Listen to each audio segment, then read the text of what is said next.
第19章，为防牵累急走，必开战损失，人人难免突接电话。弃家出走，旅途寂寞，邂逅丽人，困居苏州，痛苦万分，参加悼亡。忽获喜讯，由苏返沪，日人来访，晨光俯视，雄才伟略。128后，机行繁荣。这次128的战事，中国方面大伤元气，闸北的繁盛地区几乎炸成一片平地。所谓淞沪协定，就是中国军队永久不准驻防淞沪一带地区，而且协定里面规定，住在闸北一带的警察也由北方调派前来。在日本方面的意思，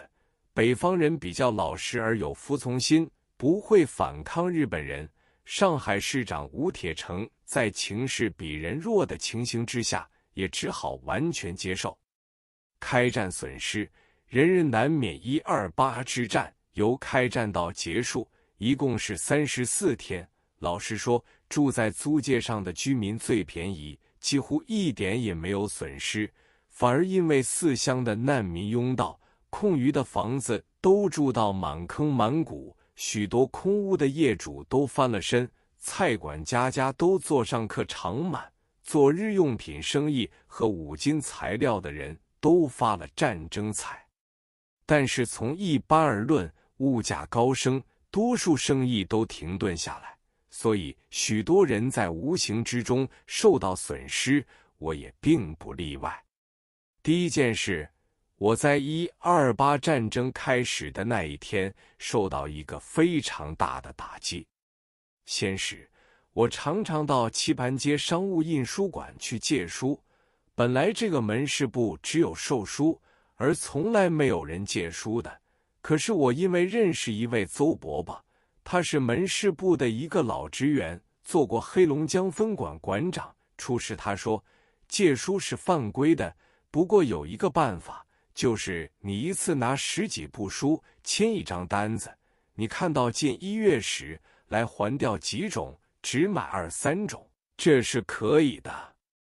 我一想这个办法对我很是有利，倒也使得，因此我常常利用这个借多还少的方法去麻烦他。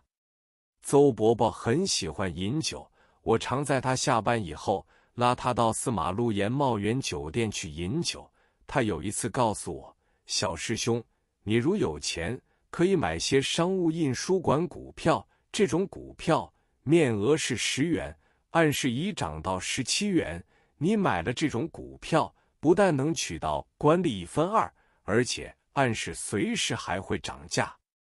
我听了他的话便说，好极了，我还有买2000股的资格。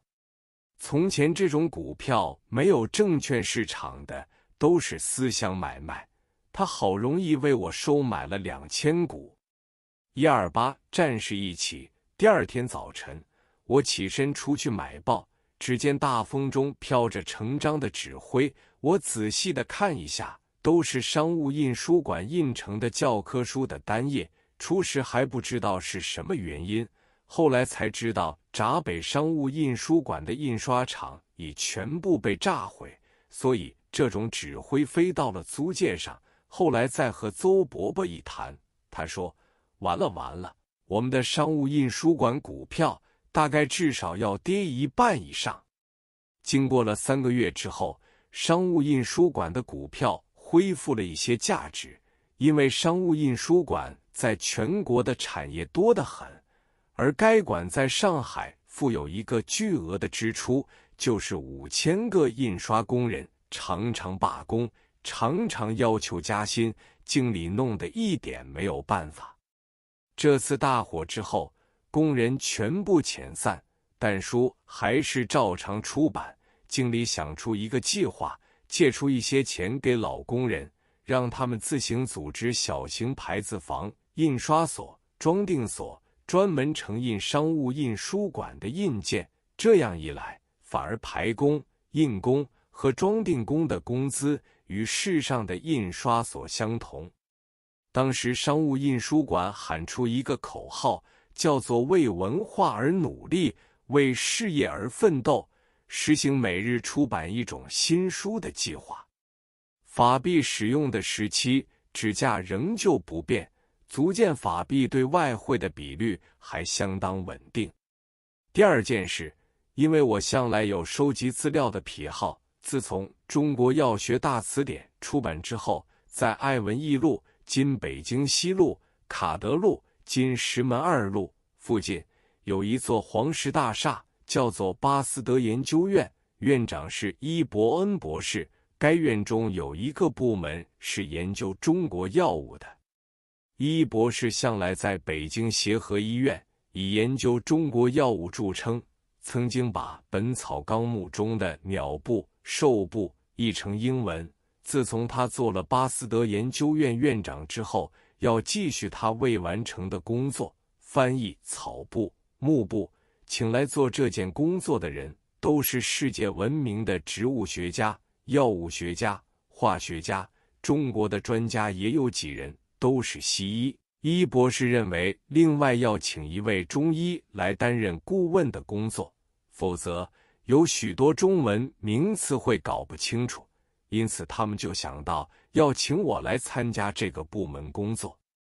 最初他们请我去参观谈话，我才知道他们的经费来源是由煤油大王洛克菲勒捐助的，里面一切化学仪器和设备完备得很，我看见了很是高兴。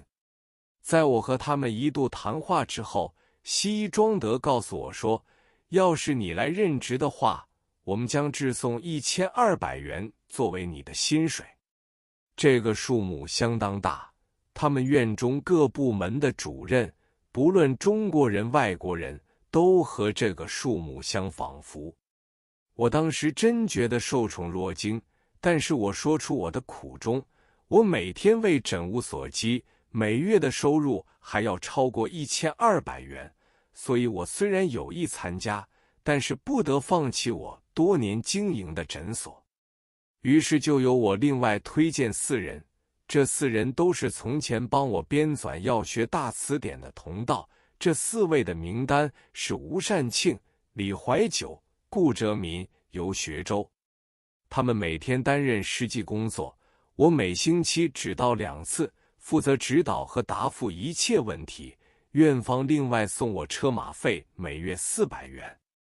带128战士一起，好多外国专家认为128的战士是全国战士的序幕，日后是不能永久太平的，所以纷纷辞职回国。这个研究中国药物的部门就停顿下来，连我也每月损失了400元的收入。